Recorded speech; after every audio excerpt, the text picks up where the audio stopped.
Let's talk about the Mirrans.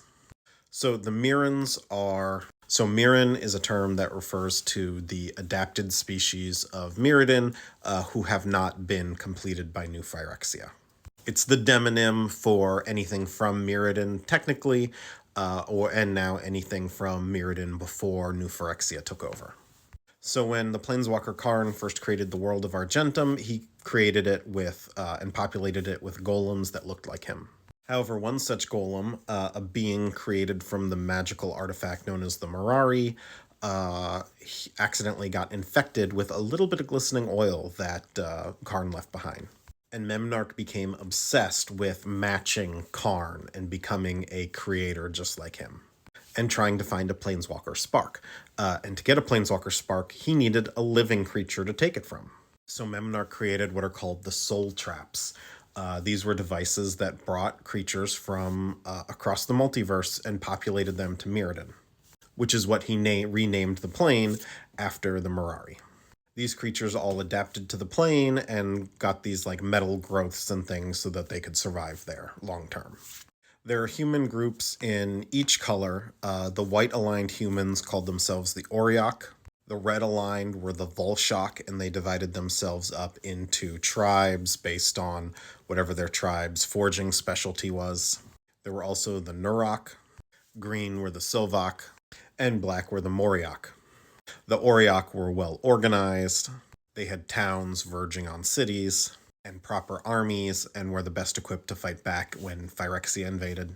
The Volshok were disorganized tribes that Koth of the Hammer tried to bring together.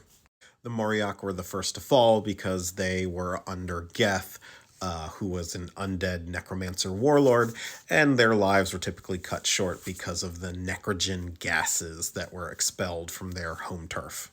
Those gases would frequently turn them into an undead zombie called a Nim. Or perhaps they were turned into a vampire and belonged to one of the vampire covens. The green-aligned humans, the Sylvok, were sort of druids, and they just lived in the forest.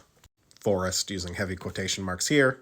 But the real power in the Tangle, the forest there, were the Viridian Elves. And the Viridian Elves all respected the Trolls.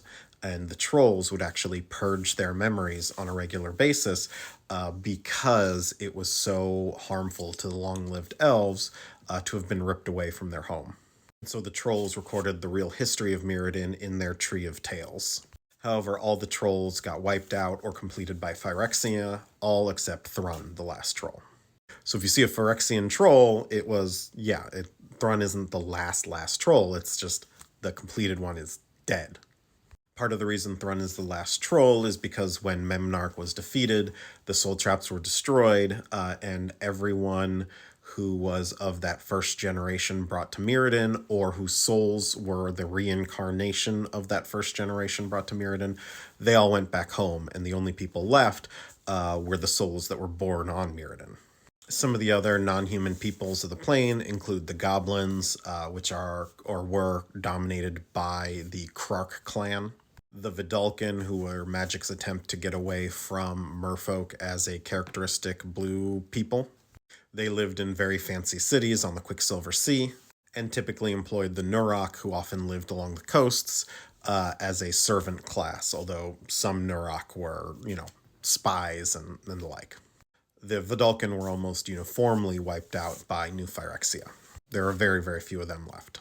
There's, of course, the Luxodon and the Leonin, both of which had their own societies on the plane, and is sort of the origin of these as characteristic people in Magic. Along with the Vidalcan, a lot of these come from here.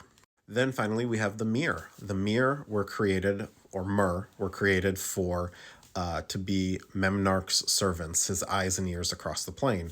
But with Memnarch gone, they sort of created their own culture, they have their own version of sapience and all of that. As for who and how many people survived, as of March of the Machine, we don't know exactly. We know there were only a handful of warriors left on the battlefield where the main story was taking place. However, it is possible those portals to Zhalfir opened elsewhere, and that the rest of the uncompleted Mirran population was able to escape. We won't really know the extent until we return to Zhalfir. And that's all we know about the Mirrans. There's a lot more details. There were some articles called The Human Cultures of Mirrodin and the Non-Human Cultures of Mirrodin that go into way more depth about how their societies work and everything along those lines. This is just a high-level overview. If there's something else you want me to cover, let me know.